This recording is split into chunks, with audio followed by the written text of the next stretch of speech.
What's up, fantasy people, and welcome to the earliest waiver wire show on the planet. Today, I'm going to be going over all the players on the waiver wire that I think that you should pick up and how much you should spend on them heading into week 5, man. And first up, we've got a new running back, number 1 in Houston, okay? So, hey, Houston sucks, but number 1 running backs do not come around often, and plus, this guy is game script proof. We're talking about Woody Marks, man, 33.1% rostered. Hey, I'd spend $50 on this guy if I had to. 17 rushes, that led the team for 69 yards. That led the team in rushing yards. With a touchdown, 4 receptions, 5 targets, and 50 yards. And a touchdown, man, versus Tennessee, and that was a blowout win. So Nick Chubb, say this is a closer game, Nick Chubb might have had more carries. But, hey, in this, the blowout, it went to the young guy. And just think if they were getting blown out, man, if Houston was getting blown out, Nick Chubb's not going to be out there catching a ton of passes. It's going to be Woody Marks. So game script proof right now, close to 50% snap share with Chubb last week, and it's seen an increase in touches every single week. Again, he's a 4th round rookie in this amazing running back rookie class. He's at Baltimore week 5. Guess what, dude? They are giving up the most fantasy points to running backs right now. So Woody Marks, you can spend $50 on him and put him in as your running back 2 next week. And that does not happen very often. You got to spend a lot of money on him. Chris Rodriguez Jr., only 5% owned. $10 I'd spend on him. 7 rushes for 59 yards. That led the team. 7 rushes was the same as Bill with a long of 48, dude. So he had 48 yards and then 6 for 11 yards. So 1 huge explosive play, and the rest was pretty inefficient. He had 0 targets, which I do not like because Bill got those targets. He had a 43.8% running back rushing share, the same as Bill. But again, Bill got the targets. Was a starter and led all Washington running backs in touches last week at the Chargers week 5, and the Chargers are a terrible matchup. But I am very interested to see what Chris Rodriguez does when Jaden Daniels is back. All right, he could be a running back 2, low end, maybe even a flex. But we got to spend up $10 and see. Kenneth Gainwell. Guess who went against Kenneth Gainwell today, huh? Yeah, that was a great start to my morning. 35.6% rostered. I'd spend $10 on him. Hey, if Jalen Warren wasn't just a little bit injured, I'd say spend $50 on this dude. 19 rushes for 99 yards and 2 touchdowns. Yeah, of course. That's going to be his best game of the season, and it's because I'm playing against him. 6 receptions on 6 targets. Full PPR, man, he killed me. For 35 yards versus Minnesota, he had a 76% running back rushing share, so what's his name? Caleb Johnson did not even get that involved. Jalen Warren out, but there is a bye next week, and then Jalen Warren should be the lead back again. But hey, expect Kenneth Gainwell to get like 40% running back rushing share for like the next couple of weeks before he gets phased out for Jalen Warren. Hey, maybe trade for Jalen Warren right now. Bye week 5, and then home versus Cleveland. And again, so bye week and then a terrible matchup versus Cleveland. So Kenneth Gainwell, $10, and you're just hoping that Jalen Warren's more injured, which I don't think he is. All right, man. And then my Vikings, Xavier Scott. Of course, I had Jordan Mason in this game going against Kenneth Gainwell. This was insane. 2 rushes for 1 yard. But the big thing is he got the pass catching snaps. So, the Aaron Jones snap usage, at least.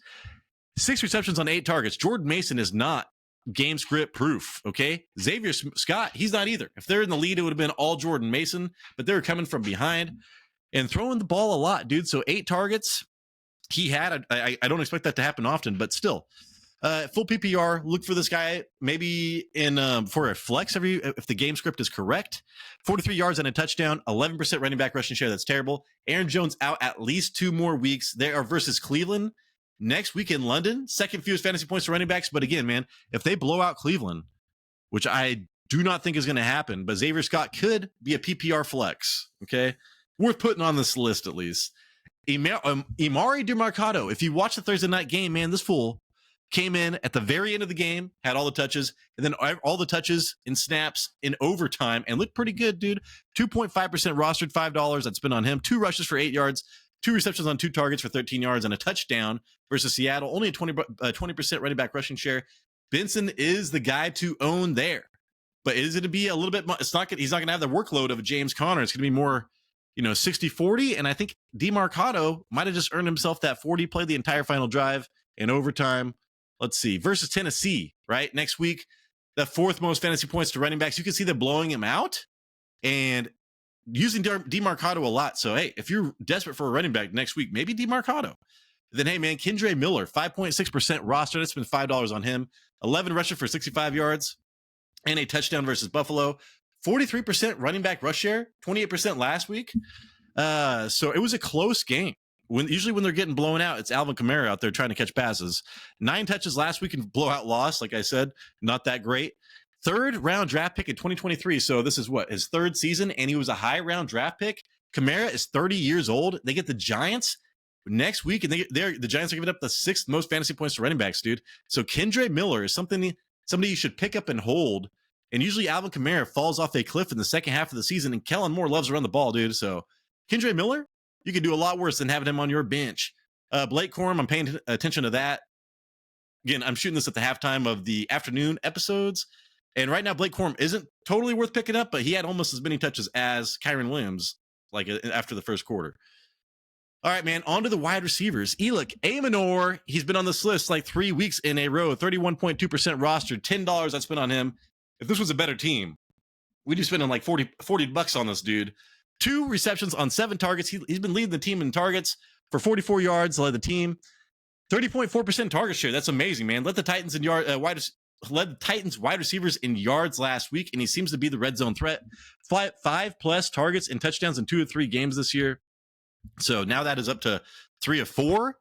Arizona, he's at Arizona week 5. They had all of the injured cornerbacks, but actually played pretty well against Seattle. They're giving up the 5th most fantasy points to wide receivers. So look for Elick Amanor to be a starting flex option for you in full PPR next week, and maybe get a touchdown, man.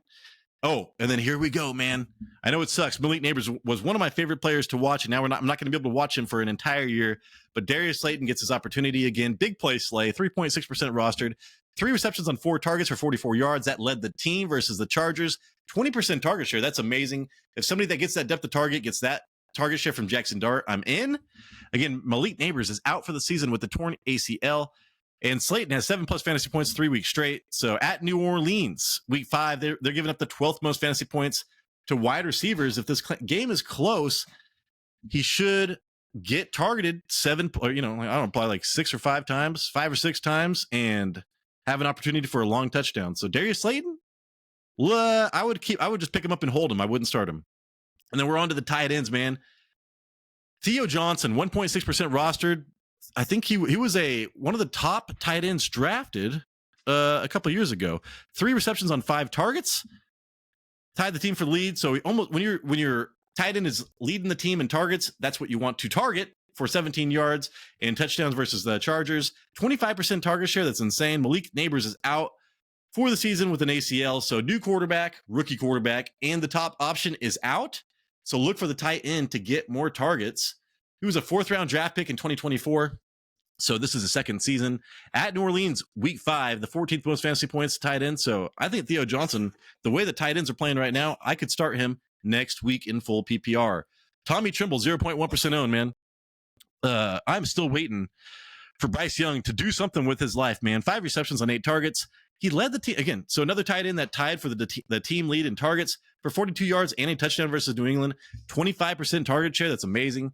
A 3rd round draft pick, but all the way back in 2021. So that's not Dave Canales, this coaching staff. So I do like Theo Johnson more. He is versus Miami next week, and they're giving up the 4th most fantasy points to tight end. So amazing opportunity for Tommy Trimble. There was everybody was injured for the Panthers, at least pass catchers. Jalen Coker will be returning soon. And when that happens, I wouldn't even care about Tommy Trimble at all. All right, next up, man, the quarterbacks. We got to talk about somebody that's kind of blowing my mind with this rushing stat. Vegas was blowing my mind, saying he was going to rush it 6.5 times, and he exceeded even that. So 21.1% rostered for Jackson Dart. I spent $20 on this dude. 13 of 20 for 111 yards and a touchdown. 10 rushes for 54 yards and a touchdown. Versus the Chargers, he was sacked 5 times. I don't like that, man. So he's an injury waiting to happen with all those rushing attempts and sacks. Vegas over and under on the rushing attempts was at 6.5, so we took notice of that. And holy shit, man, they were on to something as he had 10 rushing attempts. Man, that is insane. So that's like Jalen Hurts or, Lamar Jackson, something like that. And so that's what we're chasing. At New Orleans, week 5, giving up the 10th most fantasy points to quarterback. So look for Jackson Dart.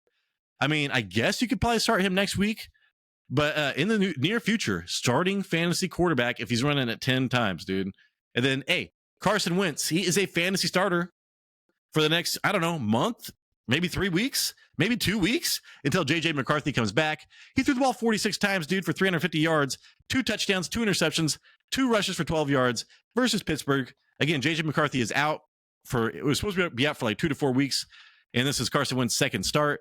Scored 14 fantasy points in pretty much a half versus Cincinnati.